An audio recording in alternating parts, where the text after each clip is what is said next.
안녕하세요, 써니일입니다. 6월 19일 써니일의 새 미니 앨범 많이 기대해주세요.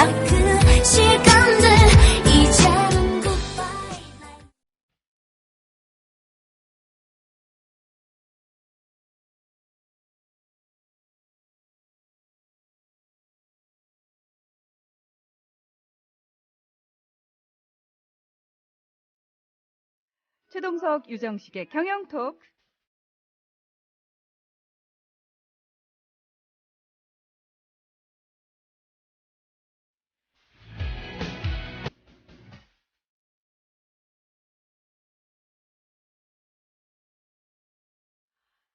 드디어 여러분을 찾아왔습니다. 많은 분들이요, 팟캐스트로 올려진 경영 토크를 들으시고는, 방송에서 빨리 만나고 싶다라고 말씀해 주셔서 저희도 굉장히 설레는 마음으로 기다렸는데요. 오늘 이 자리에 경영 토크를 함께 해주실 두 분 모셨습니다. 미디어 협동조합의 최동석 경영 담당 이사님 나와주셨고요. 안녕하세요. 안녕하세요. 네, 인퓨처 컨설팅의 유정식 대표 함께 하셨습니다. 안녕하세요. 네, 안녕하세요. 네. 그동안 저희가요, 워밍업을 좀 많이 했습니다. 네, 그렇죠. 다른 프로그램들하고 다르게 저희는 오늘 첫 방송 아닙니다. 예, 이미 3번의 연습을 통해서요. 예, 나름대로 성과도 좀 있었고. 예, 오늘은 그래서 생방송에 만반의 준비를 하고 들어오지 않았습니까? 어떠세요? 생방송에 임하는 자세. 떨립니다. 예, 3번이나 연습했는데 떨리네요. 처음 하니까. 실수하더라도 좀 이제 양해 많이 해주시 기 바랍니다. 네. 최동석 이사님은 저와 함께 방송 많이 해보셔서 익숙하실 것 같아요. 익숙하지 않습니다. 예. 알겠습니다. 자, 그러면 오늘 본론으로 들어가 볼까요? 많은 분들이 과연 이 경영 토크 몇 가지 주제를 다룰 수 있을까라고 처음에는 의아해 하셨는데 경영 토크에서 못 다룰 얘기가 없겠구나. 그래서 이제는 어떤 얘기들을 해줄까 기대감으로 좀 바뀌어가고 있는 것 같아요. 대표님 오늘 어떤 주제 준비해 오셨나요? 사실 우리가 그동안 뭘 할까 첫 생방송으로 뭘 할까 고민했는데 이 별 이슈가 없어서 다른 걸 하려고 그랬어요. 근데 네. 자유롭게도 저희 박근혜 대통령께서 이슈를 하나 딱 던져 주셨습니다. 네. 예. 제가 한번 그분이 말씀하신 내용을 한번 읽어 드릴게요. 주제는 이제 시간제 근로자 확대가 과연 해법인가? 그 주제입니다. 이걸 왜 정했냐면 5월 27일 날 저번 월요일이었어요. 이때 수석 비서관 회의에서 이런 말씀을 하셨다고 합니다. 제가 한번 읽어 볼게요. 네. 이 고용률 70% 달성과 일자리를 만들기 위해 시간제 일자리가 중요하다 이렇게 말했고요. 좋은 일자리라는 것이 꼭 큰 기업에 가야 하거나 하루 종일 일을 해야 한다는 생각에서 벗어나야 된다. 이렇게 말을 했습니다. 그 다음에 하루 종일 일하는 것이 아니라서 제대로 된 일자리가 아니지 않겠느냐 이런 식이 우리 사회에 팽배한데 이 선진국의 경우를 보면 그런 일자리가 굉장히 많다. 우리도 그렇게 가야 된다 이렇게 강조를 했다고 합니다. 네. 깊이 생각 안 하고요. 그냥 얼핏 들으면은 우리 사회의 고용률에 대해서 또는 부족한 일자리에 대해서 대통령께서 참 걱정이 많으시구나. 굉장히 좋게 해석이 되는데 최 이사님. 절대 좋게 해석할 수 없습니다. 시작부터 세게 나오시는데요. 왜냐하면요. 이게 지금 대통령이 이렇게 고용률 70%니 60%니 이런 얘기를 하는 것 자체가 역사의식이 없는 겁니다. 제가 지난 경영 토크에서 직장인들이 역사를 배워야 한다 이런 얘기를 했잖아요. 네. 그러니까 역사를 모르기 때문에 이렇게 대통령과 나라를 움직이는 사람들이 헛발질을 하는 겁니다. 경영이라는 것은 이게 국가 경영이든 기업 경영이든 가정 경영이든 역사 속에서만 의미 있는 결과를 만들어낼 수 있어요.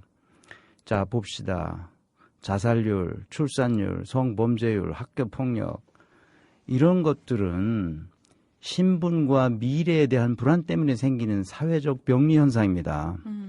이런 사회의 시간제 근로자를 확대해서 고용을 늘리겠다는 것은 무엇이 문제인지를 전혀 모르고 있는 겁니다. 네, 그렇죠. 박근혜 정부는 문제의 핵심을 전혀 이해하지 못하고 있어요. 우리 사회는 지금 폐암이 상당히 진행된 중증 환자에 해당되거든요. 네. 근데 이런 환자한테 일회용 반창고를 붙이려고 하는 겁니다. 웃기는 거죠, 한마디로. 네. 예. 그렇죠. 이제 여러 가지 이제 청와대가 이 근거로 내세우는 게 이 선진국 사례입니다. 그래서 네덜란드하고 독일 이야기를 하고 있는데. 최 이사님 좋아하시는 독일 이야기 나왔네요. 예, 맞습니다. 네덜란드 좋아합니다. 네덜란드 히딩크의 고향이잖아요. 네. 네. 예. 청와대가 이제 네덜란드 독일 사례 이야기하고 있는데, 그 나라들이 고용률을 64%에서 70%로 올렸다. 이렇게 설명하면서, 공공 분야에서 정부가 1만 명 정도의 시간제 공무원을 뽑겠다. 이렇게 했습니다. 그래서 이 청와대에서 내세우는 나름의 논리가 이거예요. 우리나라 연간 노동 시간이 꽤 높습니다. 그렇죠. 예, 2,200시간, 혹은 이제 2,400시간이나 이렇게 얘기를 하고 있는데. 지금 정부에서 예. 통계 얘기하는 게 2,100시간으로 얘기하는데, 네. 2,240시간이 정확한 숫자예요. 예, 그렇죠. 그래서 OECD 평균이 1,800시간입니다. 그 다음에 이제 네덜란드, 독일 같은 경우는 1,400시간이라고 이제 나와 있거든요. 1,400시간, 1,380시간 뭐 이렇습니다. 예. 그래서 시간제 근로자를 늘려서 노동 시간을 줄여야 된다 이렇게 말을 하고 있습니다. 그래서 그렇게 되면 삶의 질도 좋아지고 이래서 그렇죠. 예, 현호섭 부총리 같은 경우에는 이제 연간 1,900시간대로 낮추겠다 이것을 이제 이야기를 하고 있습니다. 그러니까 예. 액면의 얘기만 들어보면요, 노동자를 위해 주겠다는 거 아닌가요? 네. 숫자만 보면 그렇게 이제 네네. 숫자 노름, 이게 숫자가 의미가 없는 게요. 이게 얼마든지 코스메틱, 말하자면 화장을 해서 아주 숫자를 그럴듯하게 만들어낼 수 있거든요. 네. 이게 통계라는 게 그래서 위험한 거예요. 어떻게 보면. 그래서 아까 우리 유 대표님 얘기하신 대로 우리나라가 대략 한 1,400시간으로 따라잡으려면 현재 2,200시간을 일하니까 한 800시간을 우리 네덜란드, 독일보다 더 많이 일하고 있거든요. 네. 800시간이라면 어떻게 되나요? 하루 8시간씩 일하면 100일간 우리가 더 하려는 거예요. 우리 100일간 근로일을 계산하면 일주일에 한 달에 20일 정도. 20일 정도 우리가 한다고 쳤을 때, 그 5개월을 더 일하는, 일을. 1년에 5개월을 우리나라가 이 일을 더 하고 있는 거거든요. 엄청난 숫자예요, 이게. 그렇게 환산하니까 우리가 정말 일을 많이 하고 있긴 하네요. 엄청 예. 일하는 거죠. 그래서 참으로 딱한 일입니다. 예를 들고 싶으면 좀 좋은 그럴듯한 예를 들어야 하는데, 네덜란드는 사회적 합의 정신을 이룬 매우 모범적인 국가거든요. 숫자 몇 개로 설명할 수 없는 사회 철학적인 배경을 잘 이해하고 있어야 합니다. 네덜란드 역사도 이해해야 되고요. 독일 마찬가지입니다. 네덜란드는 어떤 모범적인 일을 해왔냐 하면, 첫 번째로 유연한 노동시장과 두 번째로 누구나 인간적인 삶을 보장해주는 그런 누구나 인간적인 삶을 살 수 있는 사회 보장이 돼 있고요. 세 네. 번째로 양질의 직업 교육 훈련을 할 수 있는 적극적인 노동 정책을 정부가 하기 때문에, 그래서 이런 세 가지를 사회적 합의로 이루어낸 모범적인 나라입니다. 근데 우리는 전혀 그런 사회 인프라와 이 사회 보장 이런 것이 없는 채 시간제 근로를 확대하겠다는 거거든요. 그게 네덜란드나 독일과 같은 강력한 사회 보장이 이루어지는 나라를 감히 예로 들고 있는 것은 정말 가소로운 일이죠. 이게 역사를 모르기 때문에 이런 헛발질들을 하고 있는 겁니다. 네덜란드와 독일은 연간 노동 시간이 아까 말씀드린 대로 대략 1,400시간이에요. 우리가 2,240시간인데요. 어마어마한 차이가 있는 거죠. 네. 5개월을 더 일하는 셈이라 했잖아요. 엄청난 네네. 양이거든요. 유럽의 복지국가들의 근로자들이 연간 한 달간 휴가를 마음대로 전 세계에 다니면서도 높은 생산성을 올릴 수 있는 근본적인 이유를 우리가 알아야 하는 겁니다. 그래서 역사와 문화와 철학적 사유가 이 지도자들에게 반드시 필요한 겁니다. 네, 사실 국민들을 호도시키기에 가장 좋은 방법은 숫자적으로 그냥 보여주는 거잖아요. 근데 얘기를 듣고 보니까 탄탄한 돌을 쌓은 후에 성을 지은 유럽을 따라서 그냥 모래성을 쌓겠다라는 그런 의미로 받아들여지는데, 유 대표님 어떤가요? 네덜란드라든지 독일은 이 노동시장이라든지 유연성 측면에서 우리나라보다는 훨씬 앞서 있는 선진국이라고 말을 할 수 있는 거죠? 예, 그렇죠. 우리가 선진국을 좋아하지만 사실 이 선진국에서 이제 우리가 보고 싶은 것만 보려는 그런 성향이 있는 것 같습니다. 정작 필요한 사항은 이제 외면하고 있는 것이죠. 네네. 이 우리나라 시간제 근로 비율이 9.3%예요. 이 OECD 국가 평균이 15.5%고요. 이것만 보면 이제 우리가 좀 낮구나. 그래서 좀 늘려야겠다 이렇게 생각을 하기 쉬운데요. 네.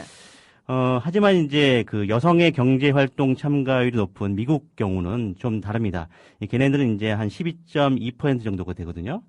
사실 우리나라 그렇게 차이가 나지 않습니다. 이 프랑스는 13.4%, 예, 그리스는 7.8%, 뭐 포르투갈은 9.7%입니다. 제가 이제 블로그 IM피터에서 이제 제가 자료를 찾았는데 네. 그렇게 차이가 나지 않죠. 그래서 이제 사실 이제 우리가 네덜란드를 굉장히 중요하게 보고 있는데 그 네덜란드 같은 경우에는 시간제 근로자 비율이 36.1%예요. 오, 상당히 높은데요? 예, 굉장히 높죠. 또 이제 정부가 이걸 보고서 우리도 그렇게 따라해야겠다 이렇게 생각을 하실 것 같은데 사실 그 네덜란드의 기본적인 조건, 그 근로 조건을 잘 살펴봐야 됩니다. 왜냐하면 이제 그렇게 늘어난 이유, 네덜란드가 그렇게 많은 이유는요. 임금에서 이제 별로 차이가 나지 않기 때문에 그래요. 아, 시간제 근로자와 전일제 근로자의 임금 차이가 네. 적다라는 거죠. 전혀 없죠. 예, 전혀 없는 게 없죠. 아니라 오히려 네. 그 시간제 근로자들의 임금이 시간으로 따지면 더 많아요. 예, 그런 경우도 있고요. 네덜란드 같은 경우에는 10에서 15% 정도 되고, 하는데, 우리나라는, 약 50%나 된다고 합니다. 그 사실은요, 시간제 근로라는 것 자체가요, 우리나라 사람들한테는 어떤 인식이냐면, 일단 굉장히 열악할 것이다, 노동 환경이. 그리고 굉장히 불안하고, 페이는 굉장히 적을 거다. 그렇죠. 예. 근데 네덜란드의 상황을 듣고 보니까 시간제 근로에 대한 개념 자체가 완전히 다르구나라는 개념이 생각이 드네요. 다릅니다. 네. 예, 법적으로 이제 시간제 근로자에 대해서 급여, 복지, 뭐 여러 가지 대우를 보장해주고 있어요. 법적으로 이제 해주고 있습니다. 특히 이제 그 여성에 대한 이 복지 제도가 잘 되어 있는데 사실 이렇게 여성들을 위해서 시간제 일자리가 많이 늘어나려면 보육시설이 확충이 돼야 돼요.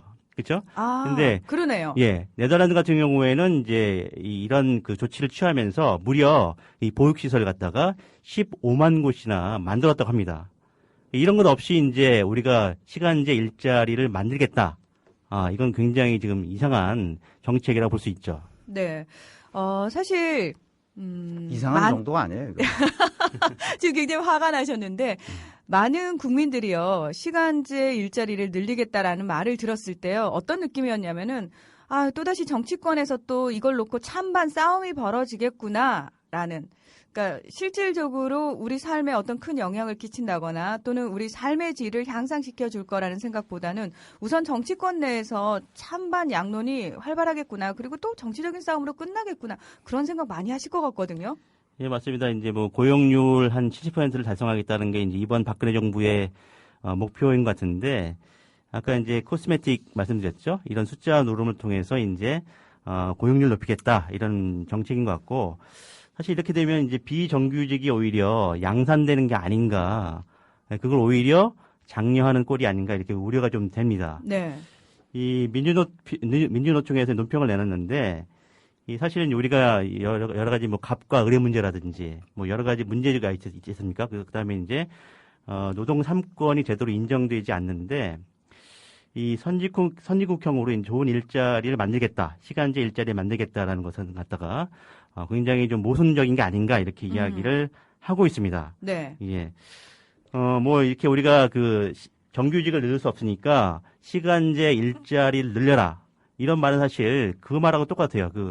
마리 앙뚜아네트 있지 않습니까? 네. 그 사람이 이런 얘기 했어요. 빵이 없으면 케이크를 먹어라. 이런 말을 했죠. 생각을 바꾸면 됩니다. 예. 이게 뭐 박근혜 대통령이 했다는 말이잖아요. 네. 시간제 근로도 생각을 바꾸면 좋은 일자리가 된다는 얘기죠. 빵이 없으면 케이크 먹으라는 얘기나 똑같은 거죠. 예, 그러니까 엉뚱하게 이상한 근본적인 해결책은 내놓지 않고 이 숫자만 늘리려는 그런 조치라고 할 수 있죠. 그래서 제가 이제 우리 유정식 대표가 주제를 시간제 근로로 하자 이렇게 얘기를 해서 주말에 정부가 발표한 노사정 합의한 협약을 제가 보도 자료와 원문을 다 일일이 꼼꼼히 검토했어요. 역시 최 이사님 나오세요. 저는 검토해야 직성이 풀리니까요. 그러니까요. 일일이 다 문장을 읽고 이 사람들이 도대체 뭘 하려고 이걸 발표하는가 제가 봤어요. 그러니까 노사정 일자리 협약의 핵심은 제가 본 느낌은 미사여구에 불과하다는 것입니다. 아. 핵심은 5가지거든요. 그러니까 꼼꼼히 한번 따져보죠. 따져보죠. 네. 첫째는 공공기관과 대기업에서 청년 고용을 확대하도록 한다는 거거든요. 공공기관은 이미 TO가 정해져 있어요. 함부로 확대할 수 있는 데가 아닙니다. 예를 들면 이제 복지나 문화 이런 데는 조금 더 그 고용 확대가 일어날 수 있는 여지가 좀 있지만 그거는 또 다른 지금 비효율적인 부분을 정리해서 늘리면 되는 거고요. 대기업에서 청년 고용을 확대하도록 한다는 것은 정부가 어떻게 기업에다 대고 고용을 확대해라 마라 할 수가 없는 겁니다. 이게 하나만한 얘기예요. 둘째, 60세로 정년을 연장하기 위해서 임금 체계를 개편한다는 것이 두 번째 골자거든요. 네. 300인 이상 사업장과 공공기관에서는 2016년부터 300인 미만 사업장에서는 2017년부터 시행할 수 있도록 한다는 거예요. 뭐를? 60세로 정년을 연장하는 거를 그렇게 한다. 그렇게 되면은 기업에서 인건비 부담이 커지니까 준비 기간 동안에 임금 피크제 같은 것을 만들어서 이 기업이 인건비를 줄일 수 있도록 그렇게 해주겠다는 거죠. 그러니까 얼핏 들으면요. 노동자 입장에서는 늦게까지 일을 할 수 있어서 좋은 거고 그리고 기업 입장에서는 임금 피크제가 적용이 되니까 좀 부담이 덜 하면서 양질의 노동력을 이용할 수 있으니까 좋은 거고요. 좋게 보여요? 그러니까 그냥 일반적으로 봤을 때는요. 이게 이쪽 주머니에 있는 걸 빼서 이쪽 주머니에다 넣는 거잖아요. 뭐가 좋게 보여요? 이사님 제가 그런 게 아니잖아요. 왜 저를 째려보시고. 이 세 번째가 포인트인데요. 양질의 시간제 일자리를 확대한다는 것입니다. 보도 자료에 보면 그 내용을 보면 그 양질의 시간제 일자리라는 것은 형용 모순입니다. 우리나라에서. 네. 시간제 일자리라는 게 어떻게 양질이 되겠어요? 반듯한 일자리라는 거거든요. 우리나라에서 시간제로 일자리 나오는 게 그게 양질일 수가 없잖아요. 그러니까 이것은 너무나 우리 현실을 모르는 꼼수와 같은 거예요.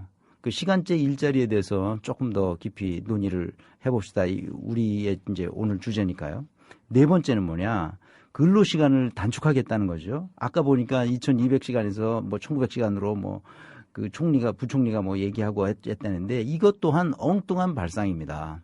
그러니까 왜 엉뚱한 발상인지는 이게 숫자 노름이기 때문에 그래요. 네. 실제로 정규직으로 일하는 사람은 야근을 많이 하면서 동시에 시간제 근로를 시간제 근로자들이 늘어나게 되면 전체 모수가 늘어나서 통계 숫자는 우리의 노동 시간이 전체적으로 줄어드는 것 같은 효과가 있어요. 그 평균 때문에 그렇죠. 그래, 평균을 내니까요. 그러니까 OECD 국가에 우리가 통보할 때 이거를 그러니까 OECD 그 대표부에 우리가 이제 통계를 보낼 때 전체 숫자 평균을 보내니까 그렇죠. 낮아지게 되죠. 네. 그런 코스메틱이 있는 거예요, 여기에. 다섯 번째. 이게 마지막인데요. 고임금 근로자의 임금 인상을 자제토록 하겠다는 거거든요. 그래서 양극화가 심화되는 것을 막아보겠다는 거예요. 이거 참 한심한 처방이잖아요. 고임금 노동자를 줄여서 전체를 이렇게 양극화를 줄이겠다는 거잖아요. 그러니까 저임금자를 높은 높여야지. 임금을 받도록 해줘야 되는데 그러게요. 이것을 고임금자를 줄여버리겠다는 거잖아요. 이게 사실 무슨 소리야 이게 도대체가. 이렇게 고임금자의 임금을 깎겠다라는 말만 나와도 우리 사회에서는 왜 제대로 능력이 있어도 그 능력에 대한 인정을 받기가 참 힘든 사회 분위기고 그러다 보니까 우수한 인력들이 해외로 빠져나가는 경우도 굉장히 많고요. 그렇죠. 외국계 네. 기업을 선호하는 이유도 내 능력에 대해서 정당하게 대가를 쳐주기 때문에 나는 외국계 기업이 좋다라고 얘기하시는 분들도 꽤 되거든요.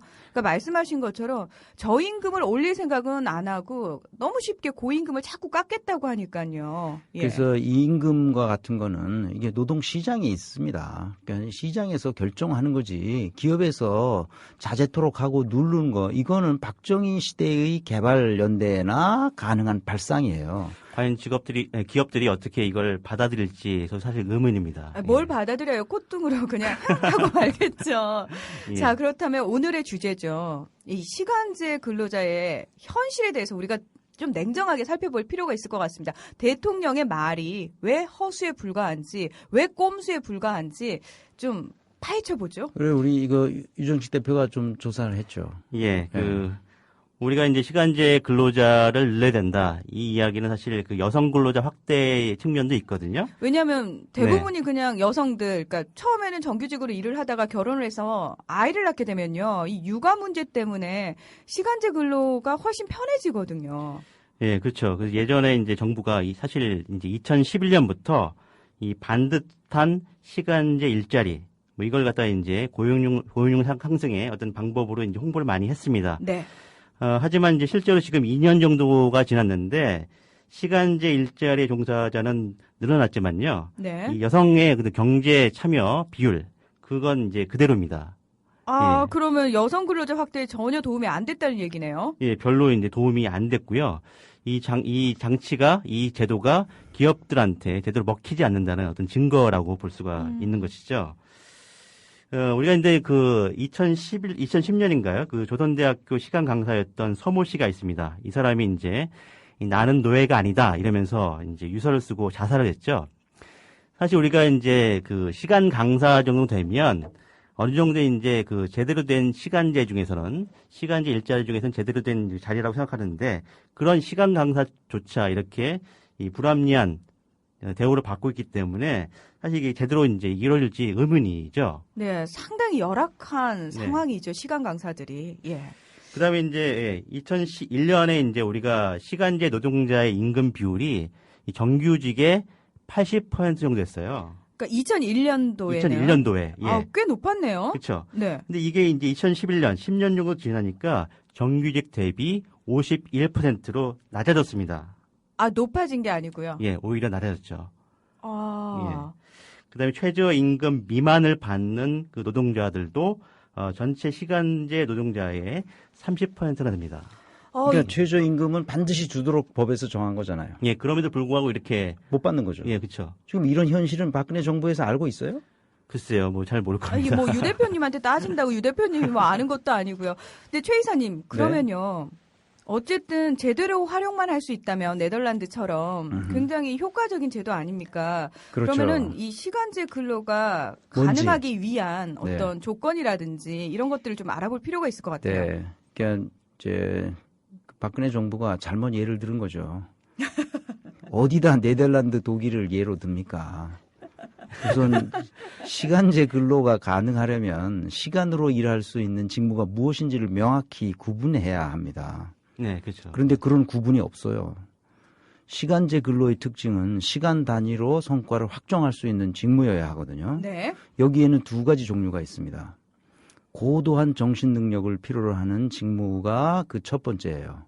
변호사라든지 회계사라든지 컨설턴트라든지 이와 같은 직무는 그 성과를 측정할 수 있는 방법이라고는 오직 일한 시간으로밖에는 계산할 수 없어요. 그렇잖아요. 네. 그렇기 때문에 할 수 없이 이 사람들은 시간제로 일하려는 거예요. 그래서 어떤 서비스를 해주고 나면 이 사람들이 반드시 그 시간당 차지 레이트를 계산해서 청구해요. 그리고 그걸 그러니까 지급합니다. 그 시간당 시간제죠. 상담 비용을 지불하는 거. 아, 그렇게 하니까 이해가 빠른데요. 네. 근데 제가 지금 솔직히 좀 당황한 이유가요. 네. 우리가 흔히 시간제 근로라고 한다면요. 네. 이렇게 고학력의 전문직을 상상하는 게 아니고 소위 말해서 누구라도 할 수 있는 허드렛일, 좀 쉬운 일 이런 그렇죠. 것들을 생각을 하거든요. 지금 그래서 네덜란드, 독일 같은 독일뿐만 아니라 프랑스나 그 스위스, 오스트리아, 영국 이런 나라들 유럽 대륙 국가의 대부분에는 이런 시간제 노동, 시간제 근로거든요, 이것도. 이런 네. 고도한 정신 능력을 필요로 하는 시간제 노동이 점차 늘어나고 있는 추세거든요. 이제 이런 것까지 다 포함해서 지금 계산해야 되는데 지금 정부가 발표한 시간제 근로 개념은 이런 전문직에 관한 얘기가 아닙니다. 우리 나라가 발전하려면 이런 전문직의 고도한 정신 능력을 필요로 하는 것에 확대될 수 있도록 해야 되는 거거든요. 네네. 근데 지금 우리 정부에서 발표하는 건 허드렛일이에요, 다. 이게 허드렛일을 시간제 근로로 대체하려는 것은 결국 아무 효과가 없는 미사효과에 불과하다는 것이죠.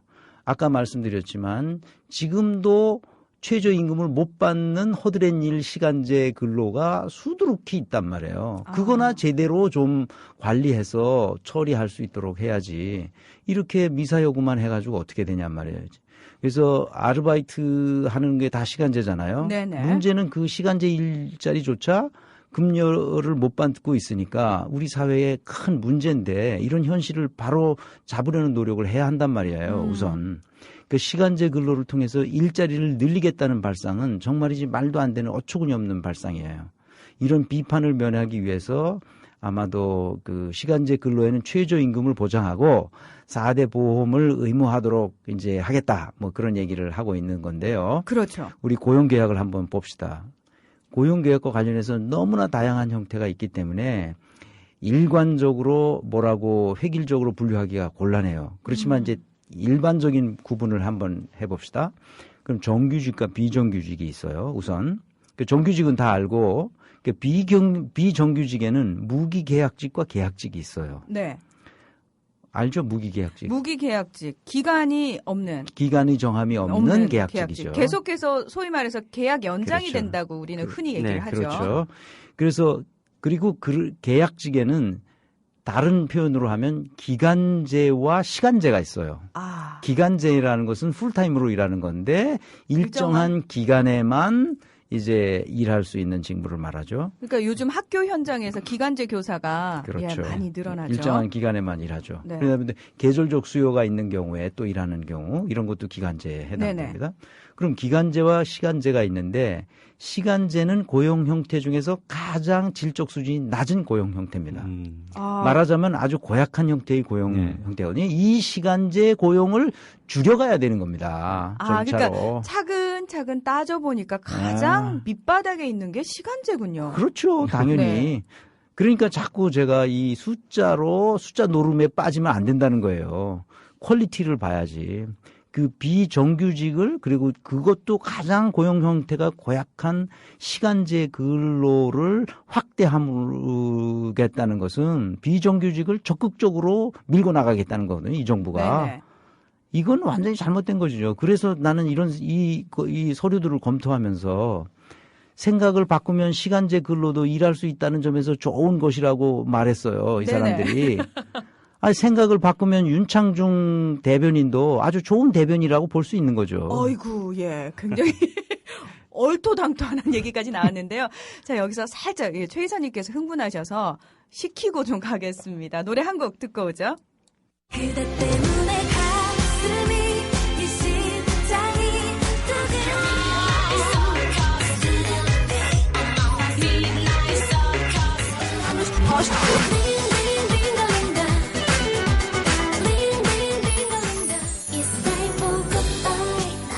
안녕하세요, 써니일입니다.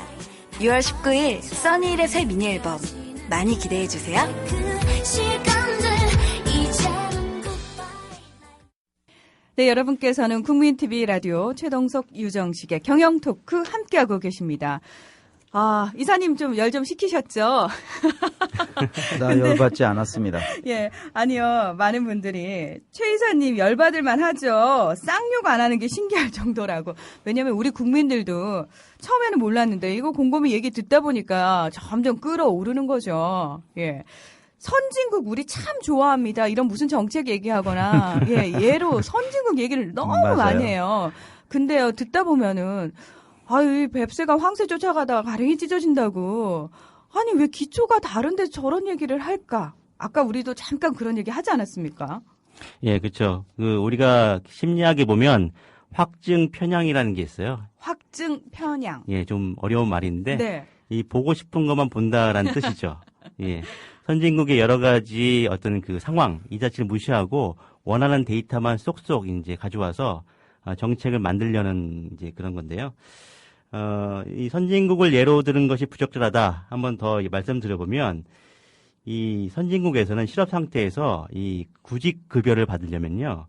이 주당 14시간 이상 이 근로할 때라는 그런 단서 조항이 있다고 해요. 아. 예, 그래서 이 구직급여를 받기 위해서 불가피하게 시간제 근로를 하는 경향이 있습니다. 이런 것도 다 잡히기 때문에 걔네들도 많이 하니까 시간제 근로가 많으니까 우리도 해야 된다.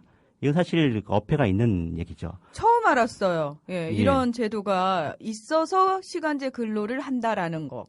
예. 그래서 최 이사님이 독일의 사례를 잘 아시니까 한번 독일 사례 좀 말씀을 해주시기 바랍니다. 독일 얘기하면 싫어하는 사람들이 많습니다. 그러지만 해야 되겠어요. 내가 아는 건 뭐 그것밖에 없으니까. 우리나라를 독일 사회와 비교하려면 그 사회를 구성하는 기본 원리를 먼저 배워야 하거든요. 네. 사회 속에서 철저히 인간 존중의 원리를 실현하는 나라 중에 하나가 독일, 프랑스, 스위스, 그 오스트리아 이런 나라들이란 말이에요. 네덜란드 포함해서. 그래서 우리는 그 나라들이 어떻게 해서 인간 존중의 경영 원리들이 실현되고 있는지를 그 역사를 배워야 한단 말이에요. 그래서 앞으로 역사 얘기는 지속적으로 할 겁니다. 독일이 전후에 지성인들을 중심으로 이전에 있었던 이성 중심의 문명을 반성하는 운동이 일어났어요. 네. 자기네가 엄청난 큰 범죄 행위를 했다는 것을, 반인륜적인 행위를 했다는 것을 안 것이죠. 그래서 반성 운동이 일어나는데 그게 바로 실존주의 철학적 사유입니다. 독일과 프랑스를 중심으로 하는 유럽의 대륙 국가들이 이런 실존주의 사상에 근거해서 사회 시스템을 만들었단 말이죠. 그래서 철저하게 인간 중심적인 복지 시스템을 만들었어요. 대표적인 세 가지만 제가 들어드리면 무상교육 정책을 썼습니다. 지금 독일은 불란서도 마찬가지고 그 유럽 대륙 국가들이 대부분 다 무상교육 시스템입니다. 그러니까 초등학교서부터 대학을 졸업해서 박사학위를 받을 때까지 다 무상교육이란 말입니다. 그리고 거의 무상의료 시스템입니다. 거의 무상의료라고 한 말은 아주 적은 돈. 제가 80년대 독일 유학 시절에 아무리 큰 병이 나도 우리 돈으로 당시 3마르크 이상을 넘어가지 않았습니다. 3마르크면 우리 지금 돈으로 그때 당시도 1,500원이었어요. 1마르크가 한 500원 했거든요. 그러니까 거의 무상의료 시스템이었어요. 그리고 그것은 지금까지 그대로 유지되고 있습니다. 거의 원가 수준의 서민주택 정책을 썼습니다. 그러니까 집값이 안정돼 있단 말이에요. 근데요, 많은 사람들이 네. 이 얘기 들으면서 드는 생각이, 와, 나라에 돈이 되게 많은가 보다. 이런 거 다 돈 많아야 되는 정책들 아니야? 이런 생각 그렇게 생각하기 쉽죠, 여러분? 네. 절대 그렇지 않습니다. 전쟁 이후에 완전히 폐허 속에서 개별 국민 소득이 1,000불, 2,000불밖에 되지 않을 바로 그 시절에도 그런 제도적 장치를 만들었습니다. 이것은 돈의 문제가 아닙니다. 정신의 문제고 인간을 무엇으로 바라볼 것인가에 대한 철학적 사유의 문제입니다. 지금이라도 당장 계획을 세우면 몇 년 내에 대학 등록금 다 무상으로 할 수 있습니다. 내가 네덜란드, 독일, 프랑스와 같은 나라에서 수입하고 싶은 게 딱 세 가지가 있어요. 첫째는 그래서 교육제도, 둘째는 의료보험제도, 셋째는 협동조합 정신입니다. 그래서 이 방송을 들으신 청취자 여러분은 우리 미디어 협동조합에 조합원으로 가입하셔서 우리나라도 독일, 프랑스, 스위스 같은 아름다우면서도 부강한 나라, 풍요로운 나라로 만들도록 하십시다. 저는요, 이런 아름다운 정책을 세운 정치인들을요, 네. 우리나라 정치인들과 맞트레이드 하고 싶네요. 맞트레이드. 그쪽에서 받아주실지 모르겠지만. 가서 교육받게. 그래서 제가 한 가지만 더 말씀드리면 우리 헌법을 31조 제1항에 보면 모든 국민은 능력에 따라 균등하게 교육받을 권리를 가진다고 규정하고 있어요. 네. 교육이 갖는 사회적 의미가 너무나 크기 때문에 다음 기회에 아마 교육에 관한 시리즈로 좀 다루었으면 좋겠습니다. 네, 우리 최 이사님께서 또 좋아하는 게 교육 관련 문제시죠. 네. 네, 관심이 지대하십니다. 또 예약을 했네요. 그렇죠? 예. 교육 한번 다룹시다. 네. 아까 이제 그 선진국을 우리가 따라잡는 거, 사실 의미가 있느냐, 이렇게 말씀을 드렸는데, 그 미국의 경우, 또 우리나라 좋아하는 나라죠. 예, 저 미국의 예도 참 많이 들어요. 미국은 어떻게 하나요? 이러면서. 이 시간제 일자리, 걔네들은 그 시간제 일자리를 실질 실업률에 포함시킨다고 해요. 이 고용률을 잡지 않고요.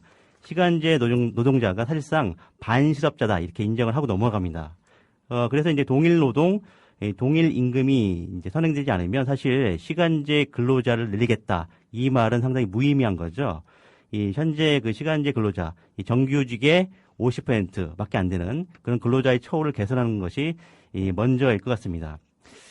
우리가 지금까지 이제 좀 거시적인 이야기를 좀 했는데 네. 약간 좀 이제 범위를 줄여서 기업 얘기를 좀 해야 될 것 같아요. 과연 기업에 있어서 이러한 그 시간제 근로자 확대가 유용한지 효과가 있는지 말씀을 드리고 싶습니다.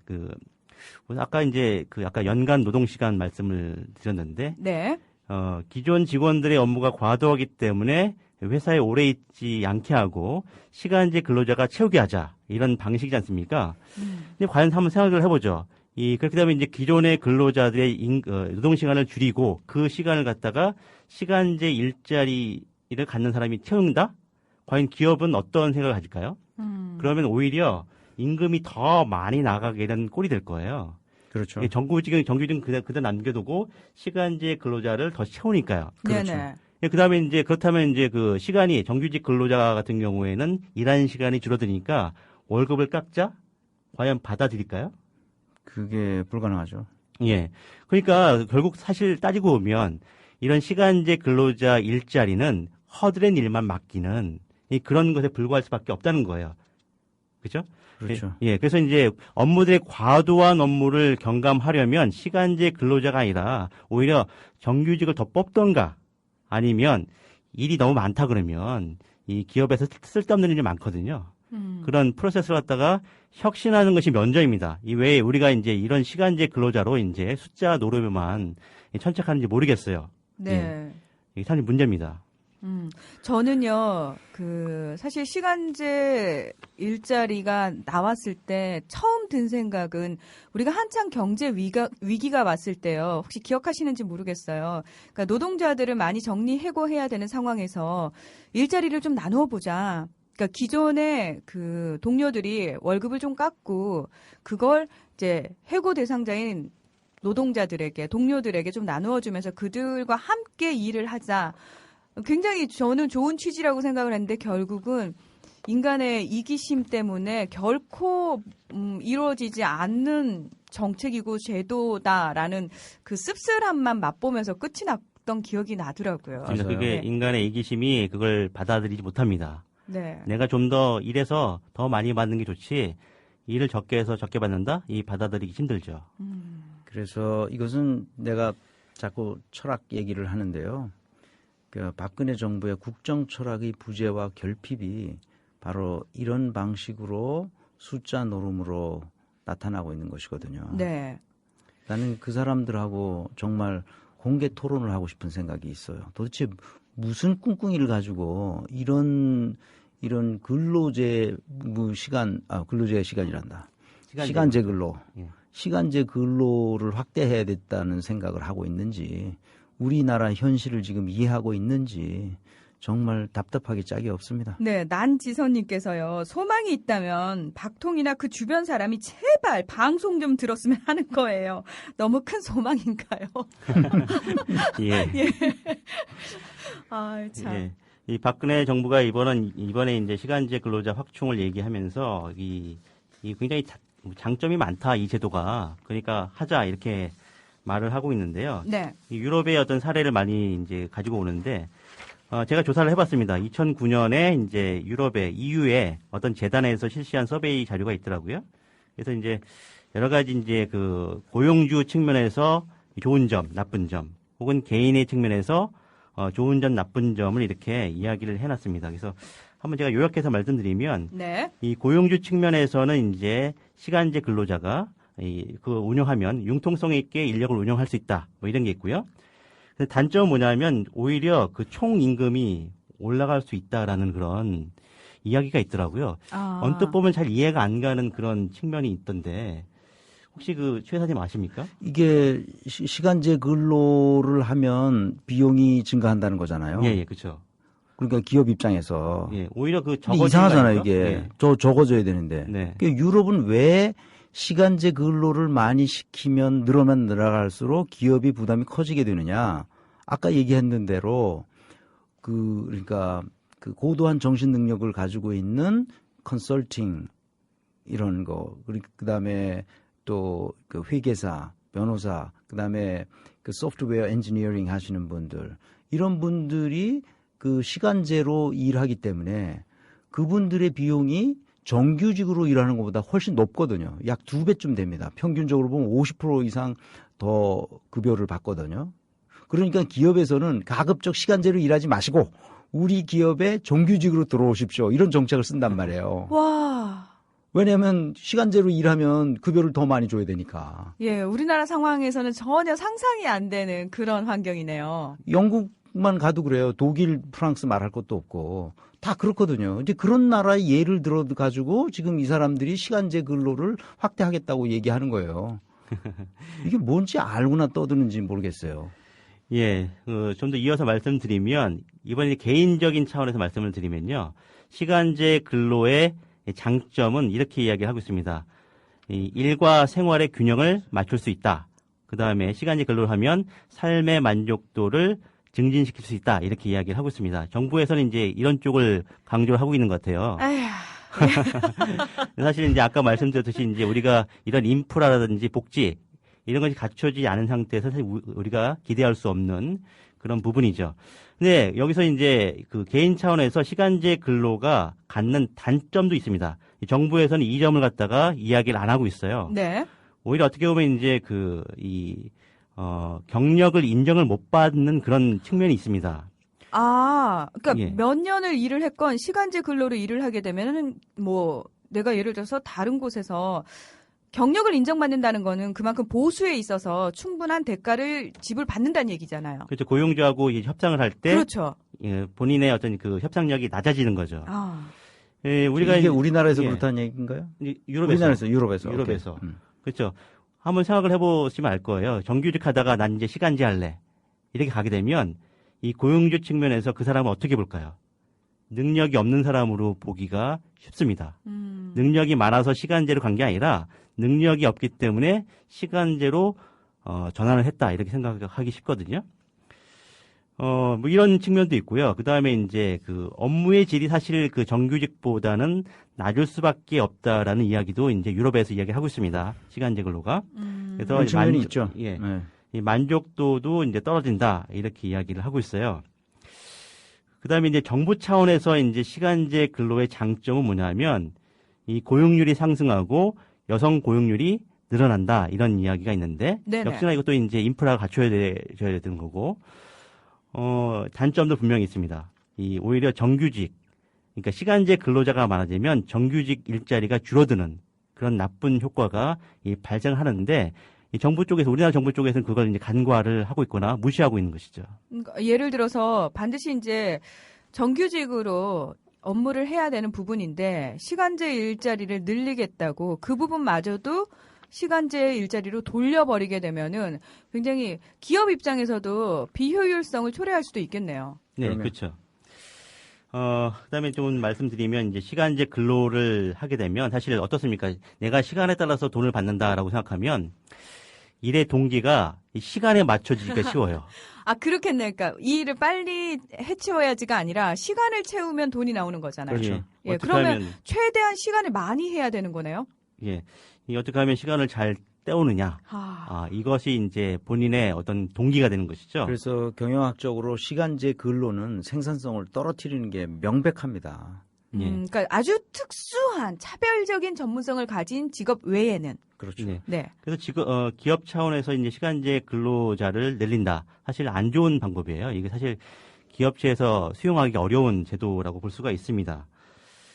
그다음에 이제 시간제 근로자들에 대한 연구 자료가 좀 있는데 사실 그 업무 이외의 활동 아까 이제 그 시간제 근로를 하게 되면 본인이 시간을 컨트롤할 수 있기 때문에 삶의 질이 높아진다면서요. 근데 사실은 이제 그 업무 활동 이외에 관심을 별로 못 둔다고 해요.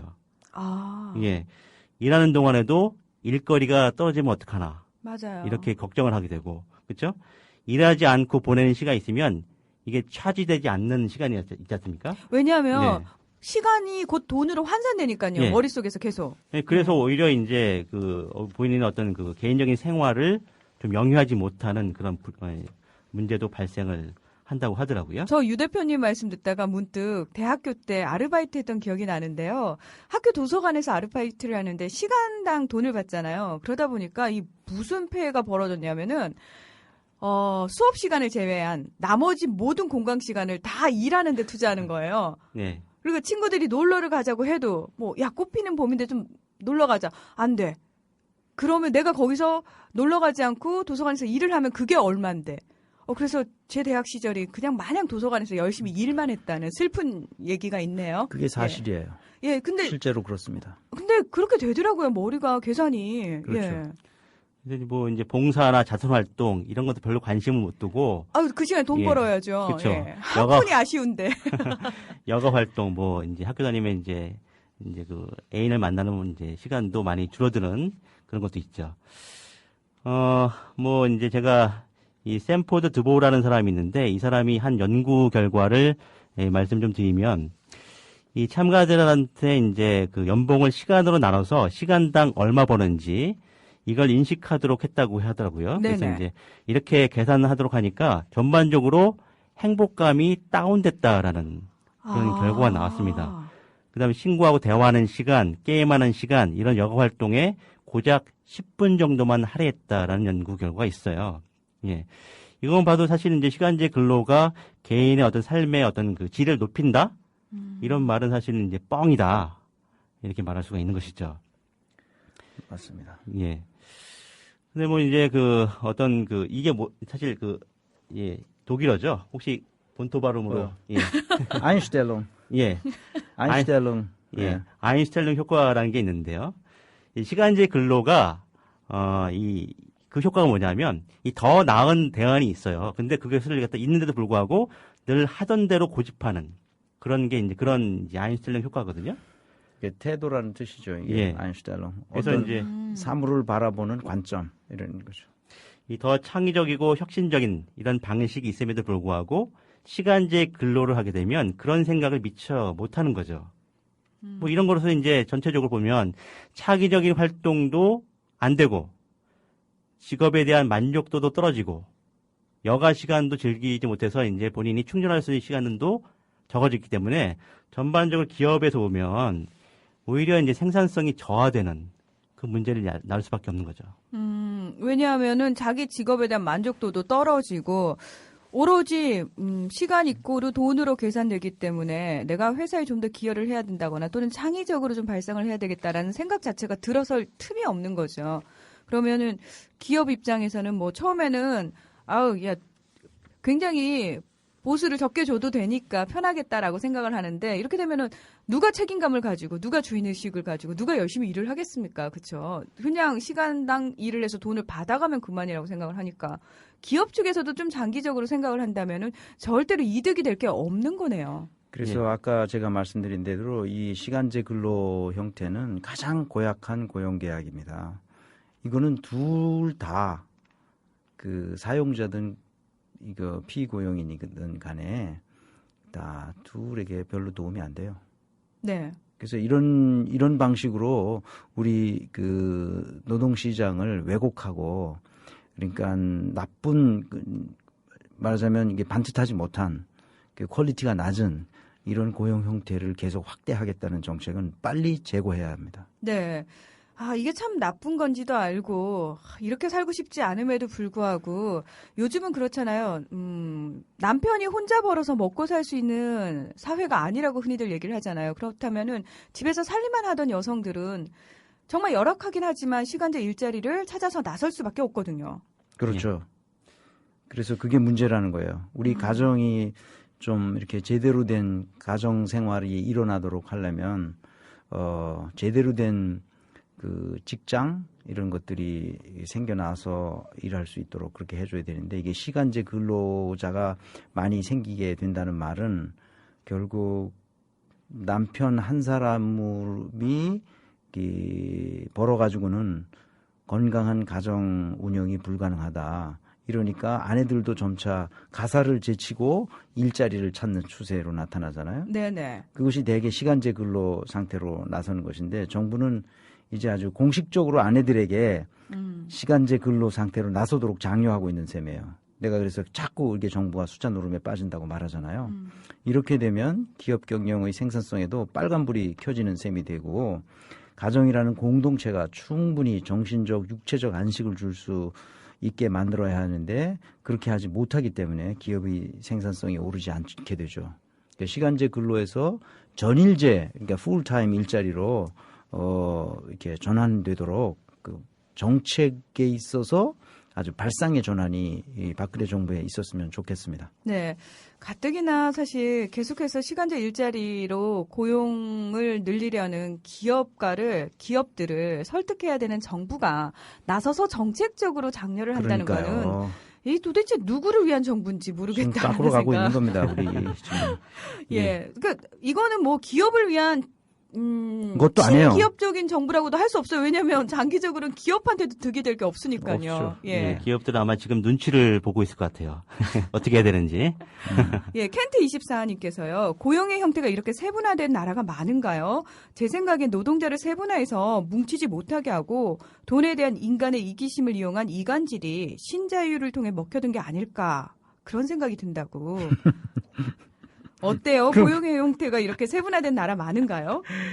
나는 이제 그 구체적으로는 어떻게 세분화되어 있는지 잘 모르겠지만, 네.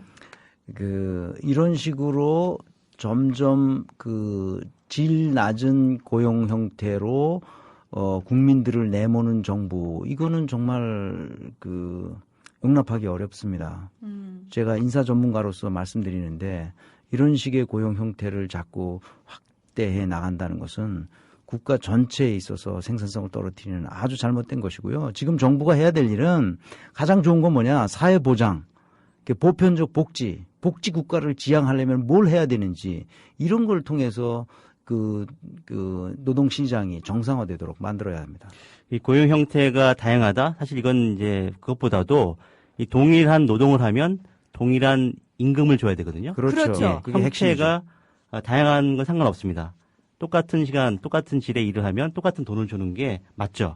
네. 그게 선행이 돼야 될 필요가 있습니다. 네. 근데 그러니까 고용의 형태가 세분화된 게 아니고 똑같은 일을 하는데도 그러니까 받는 보수가 세분화돼 있는 거죠. 예, 그렇죠. 예, 뭐 학벌이라든지 뭐 이런 거에 따라서 그렇죠? 정규직, 비정규직. 그렇죠. 앞바퀴 키는 사람은 정규직이고 뒷바퀴 키는 사람은 비정규직인데 봉급은 반백급. 네. 이런 나라가 이게 제대로 된 나라가 아니잖아요. 이거를 빨리 고쳐야죠. 네. 자, 오늘요 저희가 처음으로 생방송을 했는데 이제 끝으로 한마디씩 정리를 좀 해주셨으면 좋겠네요. 예, 제가 먼저 말씀드릴게요. 이 임기 내에 어떤 숫자를 달성하겠다? 이런 근시안적인 해결책을 제발 좀 이제 하지 말고요. 좀 임기 내에 완료되지 않아 좋으니까 앞으로 우리나라가 발전할 수 있는 장기적인 대책을 한번 고민해 주시기 바랍니다. 네, 박근혜 정부 정책을 담당하는 사람들에게 말합니다. 선진국 예를 들려면 그 나라의 역사, 문화, 사회적 전통, 철학, 사유, 이런 것들을 깊이 연구하고 우리가 어떻게 하면 그런 전통을 배울 수 있는지를 생각해야 됩니다.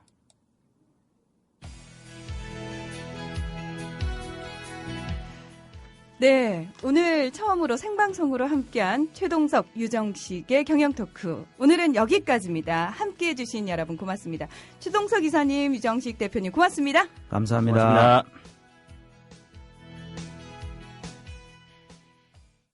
국민TV 30년간 빛을 보지 못했다는 한 참가자. 검사를 해본 결과 아마 평생 눈을 보지 못할 것이다라는 완전한 판정을 받게 됐어요. 어머니가 우시더라고요. 현재보다 미래가 더 걱정되는 어머니의 마음. 일단 내가 살아있는 동안은 해줘야지. 그런 좀 마음밖에는 안 들어요. 기대해볼게요. 노래 준비되셨나요? 네. 이제 너에게 난 아픔이란 것. 시각장애가 있지만 누구보다도 꿈이 많은 청년 권순철입니다. 세상에 수많은 TV가 있지만 그거 안 들어도 국민 TV 라디오만 들으면 됩니다. 우리에게 필요한 우리가 꼭 알아야 할 세상 돌아가는 이야기를 들려주거든요. 조합원 가입으로 힘을 실어주세요. 저도 조합원입니다. 가입은 미디어 협동조합 국민TV 홈페이지. 문의는 서울 3144-0933입니다.